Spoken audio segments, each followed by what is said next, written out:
Ever since I was a kid, the Treehouse of Horror episodes of The Simpsons were always my favourite. I guess you could say I've always been a bit of a spooky girly. Allow me to introduce myself. I'm the devil! And I've always wanted to go through them and read the books these segments are based on or watch the films they're based on. So come with me for the first in a series where we're going to do Treehouse of Horror 1 and 2. As I was researching for this video series, I realised that as we get to the newer Treehouse episodes, there's a lot less inspiration for them and they're more like original stories. But the first couple of episodes did give me a good amount of books and films I can pull from. So for those of you that don't know, the Treehouse of Horror episodes come mostly every season, and they are a episode in which they usually have 3 segments that are horror themed. A lot of the characters get killed off. It's not canon to the rest of the show. The first episode came in season 2. It was episode 3 and it had 3 segments. As I mentioned, we had Bad Dream House, which was a parody / inspired by Poltergeist and the Amityville Horror. We had Hungry Are the Damned, which is a parody of To Serve Men, a Twilight Zone episode. The Raven, which is inspired by the Edgar Allan Poe story The Raven. Treehouse of Horror episode number 2 came in season 3, was episode 7, and again it had 3 segments. So we had The Monkey's Paw, which was inspired by the story The Monkey's Paw, and a Twilight Zone episode, A Small Talent for War. We then had The Bart Zone, which was inspired by It's a Good Life, and then If I Only Had a Brain, which is inspired by Frankenstein. So for this episode, we are going to read The Raven, Monkey's Paw, and Frankenstein.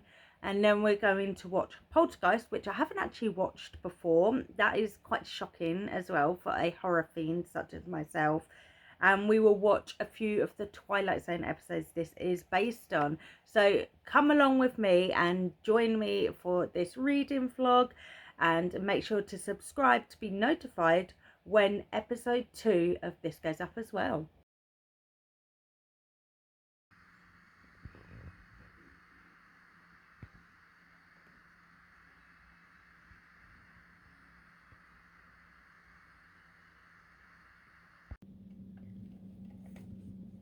I finished Poltergeist.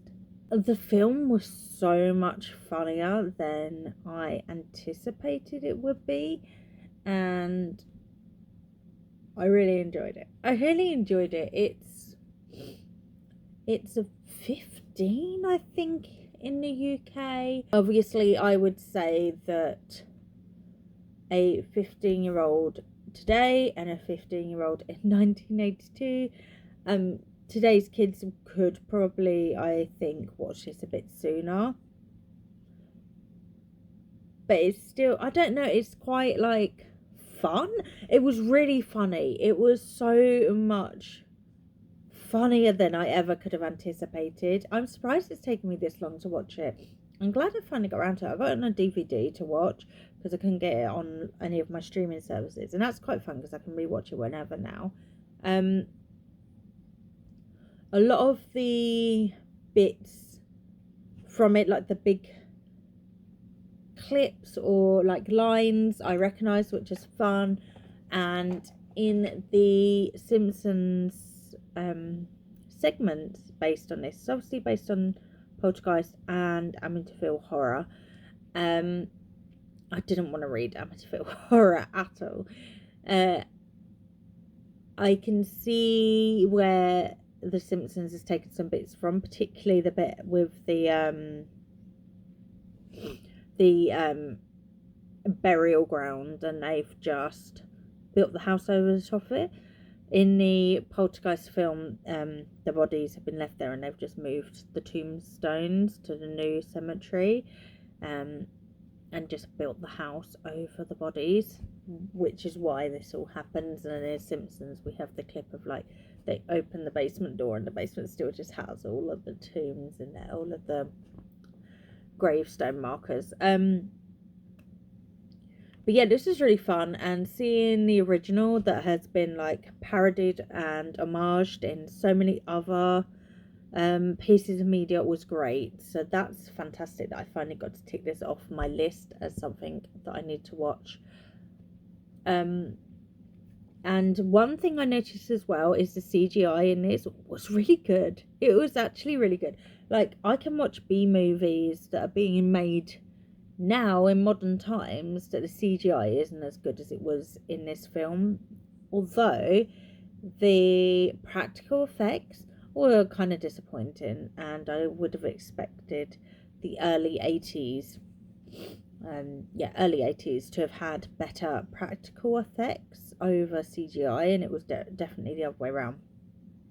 Maybe for its time the practical effects were good, but I don't think that's right, because when we think about The Thing, when did that come out? Let me just double check. Okay, The Thing came out the same year, and the practical effects in that are so much better than they were in this. So yeah, it's just quite interesting. Obviously, it depends on where the filmmakers or the studio or whoever have decided to spend their budget, and they decided to go for something that was quite high on CGI, and that was money well spent, definitely. Yeah, it was good. It was fun. And I think the segment in The Simpsons, it was a really, really good homage to it. It was quite fun. So, let's go on to our next segment, which I believe is... We've just done Bad Dream House. So the next one is Hungry Are the Damned. Oh, so for this one, I get to go and watch a Twilight Zone episode. It's going to be the first Twilight Zone episode I've ever watched. It's a show that I've always wanted to watch. So yeah, I'll come back and let you know what I think. I think that this one, To Serve Man.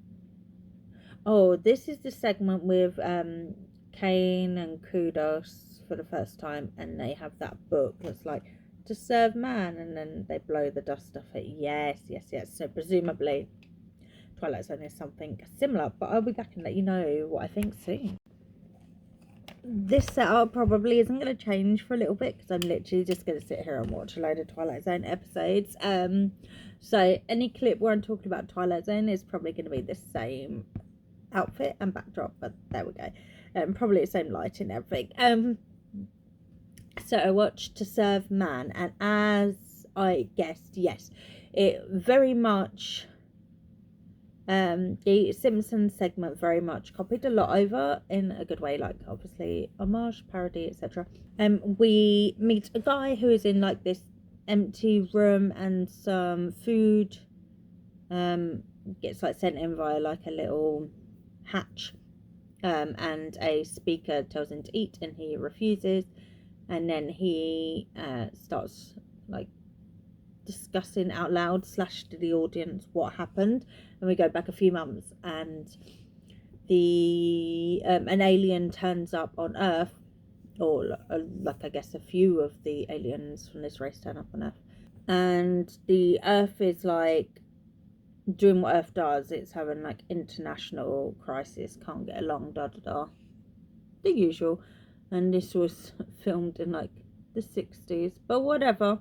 And the aliens like, we're here to offer humanitarian aid.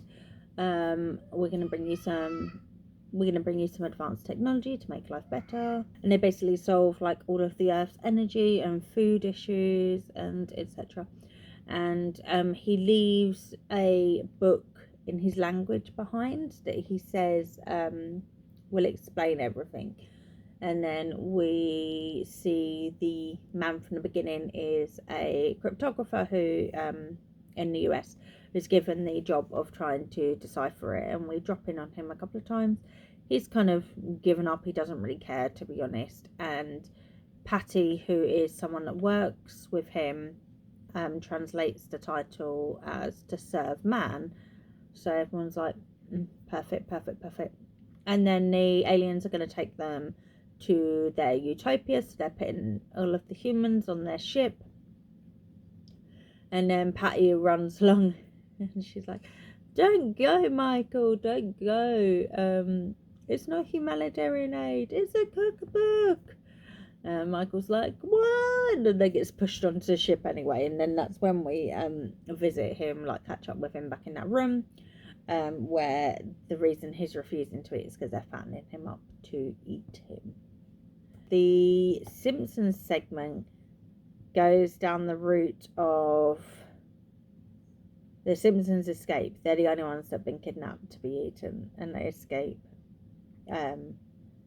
I like the bit where when they're using the beams at the beginning to pick up the family, and they have to use 2 beams on Homer, and he's like eating a burger or whatever. I love it. But yeah, and it captured. It's really weird. Okay, so rewatching it now, it's really weird to see Lisa eating meat. Because when the aliens give them they give them like their favorite dish, and Lisa's is fried shrimp, and it's really weird to see her eating meat, because obviously I've known her as a vegetarian for, I don't know, however many series they're on. Let's say they're on 32 series, for 30 of those series, you know. And I forget that at the beginning she was not written as a vegetarian. So yeah, do I think it was a fun parody? Yes, definitely, 100%. Yeah. So let's do our next segment, which is the Raven. So I finished the Raven and Monkey's Paw. They were both in this book, so I read them at the same time. I didn't realise, and I possibly should have realised, basing it on the Simpsons segment, there is like a poem throughout. So yeah, it's quite a long one actually, and it was quite like eerie, atmospheric in it. A raven appears one night and just kind of frazzles this man that the raven's bothering, basically, and the only thing he says is nevermore, and it's like the only response he has to the man, and the man is like monologuing at the raven. Obviously he is sort of, the raven doesn't, the raven's not talking to him, so it's like his what's the word I'm looking for, his conscience. It's his conscience that's talking, and because the raven is just kind of like a sounding board that's just looking at him and making him feel guilty about what he's done. And what has he done? That's a great question. That's a really great question. I don't know. Maybe I'm not literary enough to be able to pull that out of here. I am going to read up some things, the meanings of it, because I am quite curious. But it was very eerie, and I think this is a really good one to read, like when it's windy and rainy outside and you're just all cuddled up. This would be perfect for that kind of vibe. Open here I flung the shutter, when with many a flirt and flutter, in there stepped a stately raven of the saintly days of yore. Not the least obeisance made he, not a minute stopped or stayed he, but with mien of lord or lady, perched above my chamber door, perched upon a bust of Pallas just above my chamber door, perched and sat, and nothing more. Don't thy crest be shorn and shaven, thou? I said, But sure no craven, ghastly, grim, and ancient raven wandering from the nightly shore. Tell me what thy lordly name is on the nice Plutonian shore. Quoth the raven, Eat my shorts. Bart, stop it. He says nevermore, and that's all he'll ever say. When I was talking about the raven, I don't know if I mentioned how like absolute perfection the segment is in The Simpsons. So rather than it being like parodied or taking little elements of it and doing like their reimagining of it, I literally just recreate it.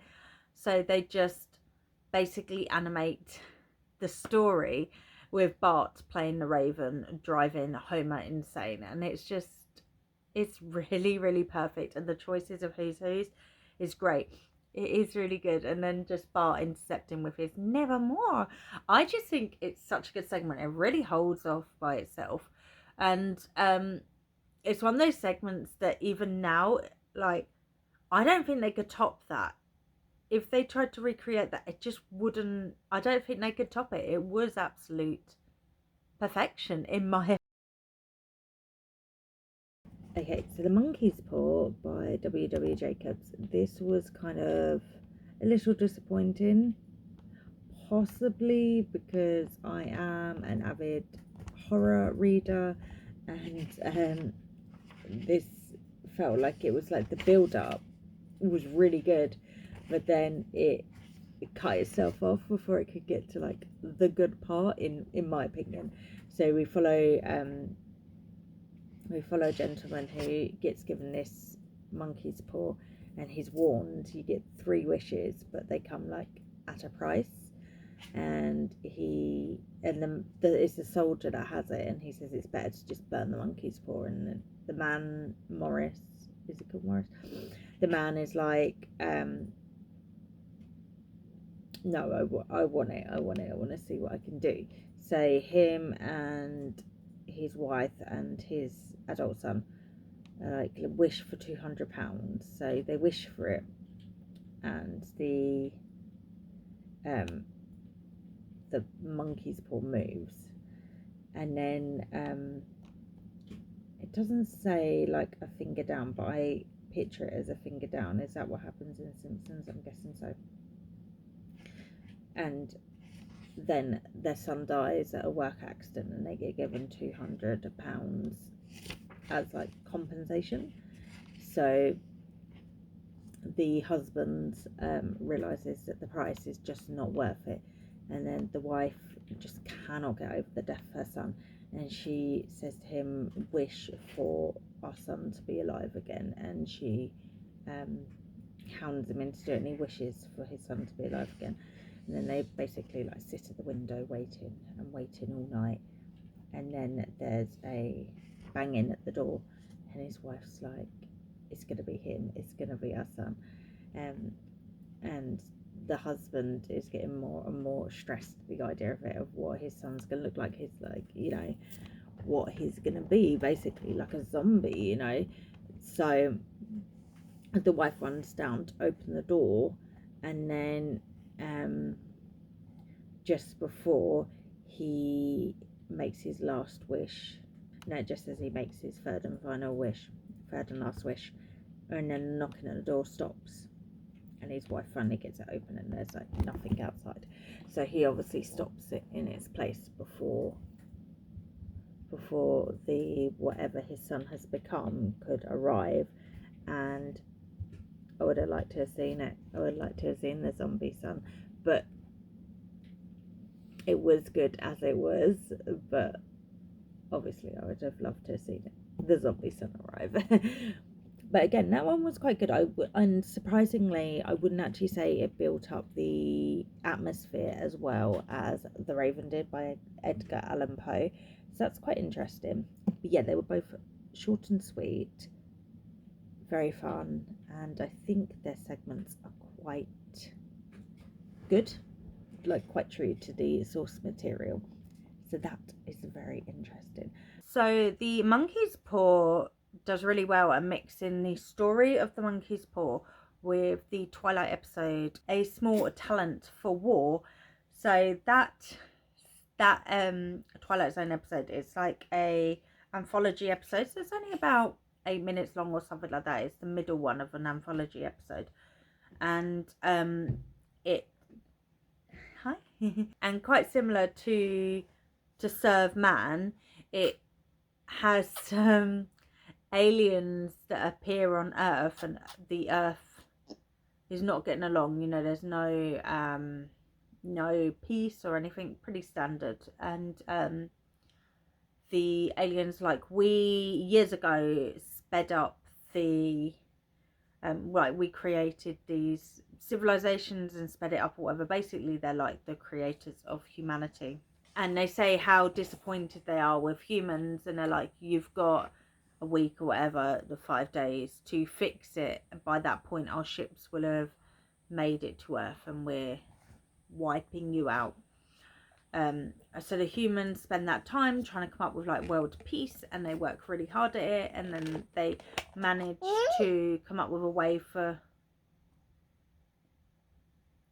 world peace, and all of the weapons are like destroyed, and then the aliens return and they're like, psych, the problem we have with you is that you're not warriors. The other planets we made, they ended up being warriors, and you guys are like weak, and now you're even more weak with your peace, so we're gonna like enslave you basically. So they mix that with the monkey's paw worm. So the monkey's paw, Homer makes some wishes.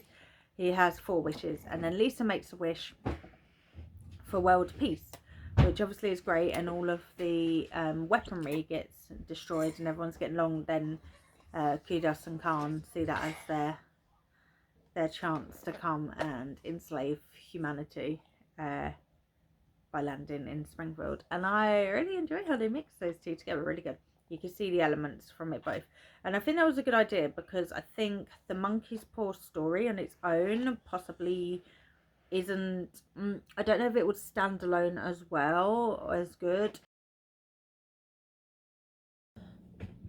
I wasn't kidding when I said I would literally be sitting here for all the Twilight Zone episode discussions, although the light has changed severely. I've had to put the top light on, not the top light. Anyway, so the Bart Zone, it's just like a rip of It's a Good Life, which is Twilight Zone episode. So and it's like, it's the segment itself is almost like a Twilight Zone episode. It has the narrator over the top that sounds very familiar to the Twilight Zone narrator. The narrator almost says line for line what the narrator says at the beginning of the Twilight Zone episode, and in it, it's a 10-year-old boy in this town who can read people's minds and like control what they do / do magic. So he wants everyone to think happy thoughts. Anyone that doesn't, like, disappears or gets turned into a dog or something like that. Or not dog, like there's hardly any dogs left in the town because the kid doesn't like dogs. And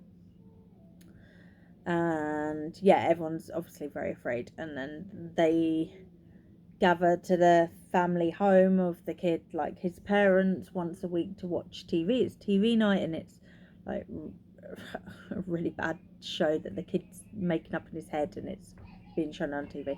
And then we have one man who lives in the town, and it's his birthday the same night as TV night, so they're also doing like a birthday party for him, but there can't be like any singing because the kid doesn't like singing. There can't be, I don't know, a bunch of stuff, and the guy's slowly getting drunk and saying things that everyone's like, shush, you're gonna like and he annoys the kid, and the kid turns him into a jack-in-a-box thing, which is obviously what Bart does to Homer in the episode. The bit where he sends Homer to be the ball in the American football game, and the commentator's like, that's when anything strange happens, or we could say is, thank you, Bart, it's good you did that. And that's just very much the same as the Twilight Zone episodes. That was a really good segment. I copied it, and I'm kind of getting sad because I know that later on they start doing more like original stories, and that doesn't make me sad. So they're branching out to more original stories in these Treehouse of Horror segments. It makes me sad that they don't, like, I think some of these, yes, the inspiration is very much there, but it's a good thing, it's a positive thing, it's fun. And yeah, I think that they lose some of that charm a bit later on. But these ones were really fun. I enjoyed them. Yeah. So let's go discuss Frankenstein. Finish the book and I'll come back to you. Okay, I am just over halfway through Frankenstein. This is a reread for me. I don't know if I mentioned that in the intro, but this is a reread. I am tandem reading it physical. I've got this really beautiful copy. It's a fingerprint classic, and each chapter has like a beautiful image. I'm tandem reading it as physical and audio, so I can continue whilst I'm going about the house doing my stuff.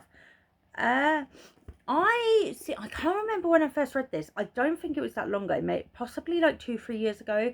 I don't know why, but I seem to remember there being more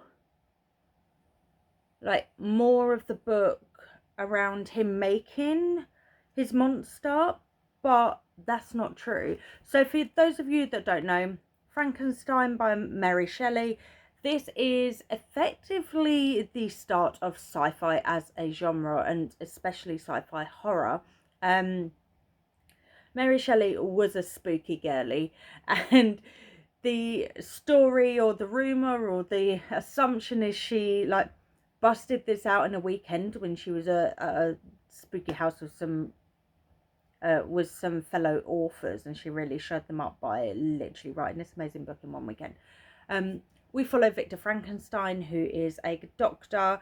He wants to see if he can create life. Basically, he wants to push the bounds of science. He creates a monster who is often misrepresented as Frankenstein. People often call the monster Frankenstein by mistake. No, Dr. Frankenstein is the man that made Frankenstein. Dr. Frankenstein is the man that made the monster. And then once he creates his monster, he realizes he fucked up and he shouldn't have done that. And he just kind of chucks him away, hoping to never have to deal with his own creation.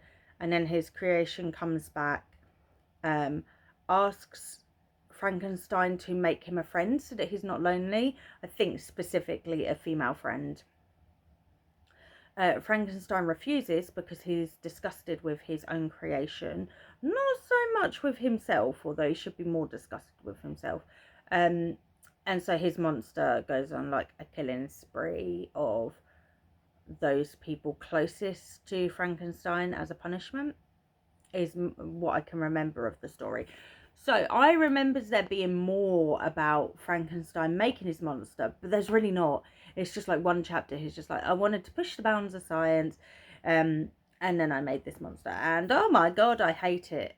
And I don't know. I think possibly in films and stuff, there's more emphasis on the making. So I've just kind of, that must have got mixed up in my head.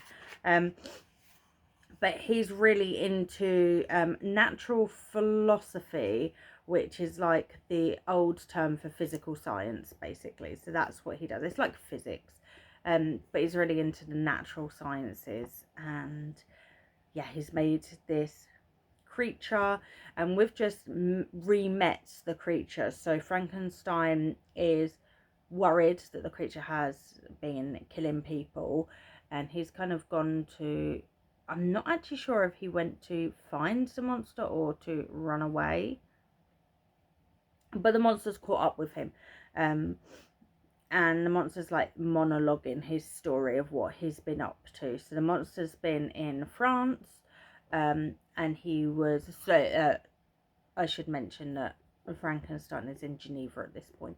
The monster was in France, and he was he in France? He was with some people speaking French, but he still could have been in Switzerland. I literally just read this. But he's been watching this family from a little cottage, and basically learning how to speak and read and write, watching them, learning about humans, how they interact.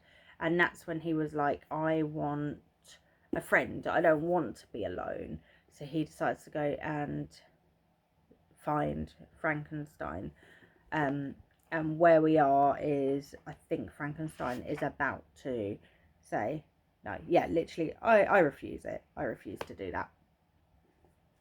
So yeah, the atmosphere and like the build up of Frankenstein's fear, and he thinks he's being watched, and he's like on the run from something that he can't tell anyone about, and he's not even 100% sure is chasing him, but he's convinced he's chasing him.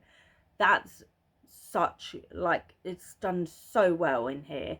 And I genuinely cannot remember how this ends, like who survives, because it definitely feels like one of those situations where only one can survive. So yeah, I'm really enjoying this reread. And I remember the first time I did it via just audio, and because I'm physically reading it as well, I feel like it's probably going to stick a bit better than it did before. Yeah, the only thing thus far that I would say is I would have loved a bit more of the creating of Frankenstein. I also recently read completely unrelated to this video, but I should have vlogged my reading journey for it. I read Kaylin Bayron's new book, Make Me a Monster, which is a Frankenstein reimagining, and that was so good. That's a YA, and I really recommend it. That follows 17-year-old Mika, whose family is funeral directors. They own a funeral home, and she's just passed her training to be a mortician's assistant. And then she thinks like life's going pretty well for her. The biggest issue at the minute is that she wants to tell her boyfriend that she loves him, and she's a bit nervous too.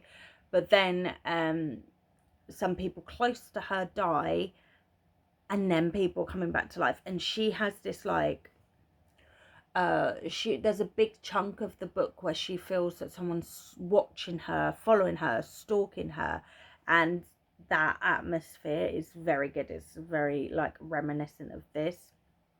I won't spoil how that book goes, but it's well worth your time if you haven't read it yet, or if it wasn't on your radar. And obviously spooky season is a perfect time to pick it up. But yeah, I will come back to you when I finish this with my final thoughts, and we'll do like a little comparison of this versus the Simpsons segment.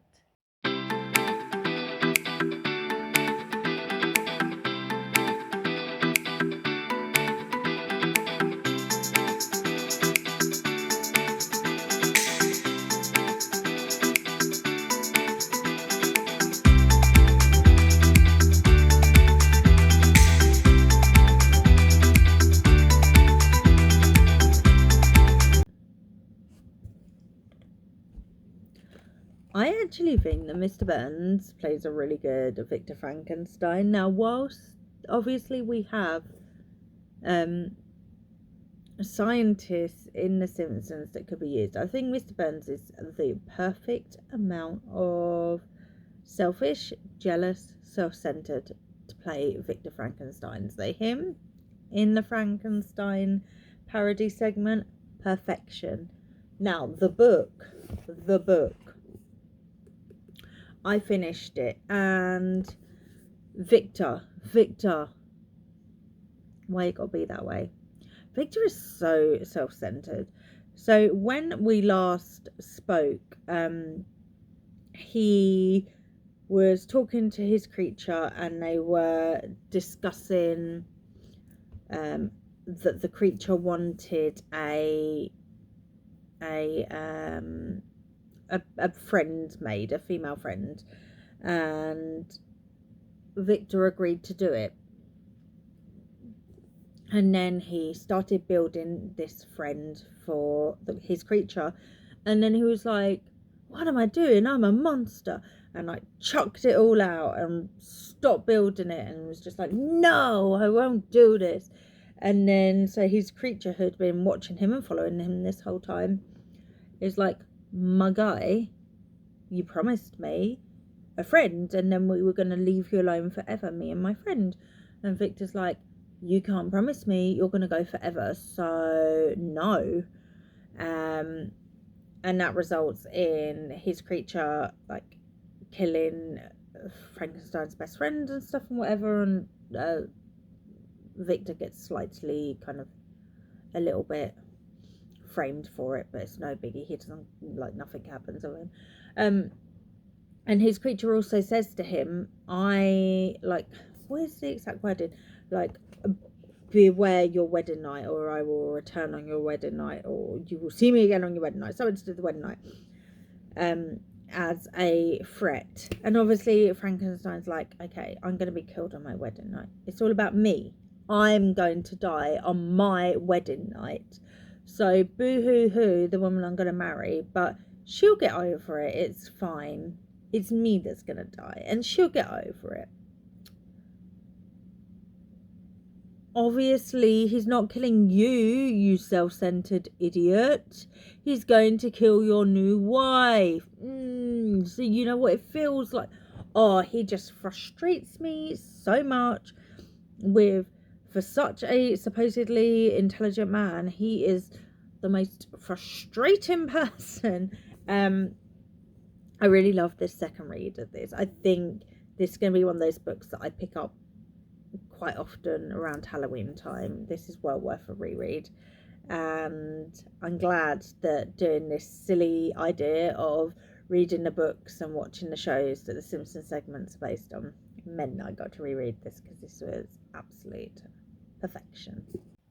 So there we have it, episode 1 done. My goal was to try and find 3 things to read per vlog, which I quickly realised when I started collating what I would be reading and watching for each vlog.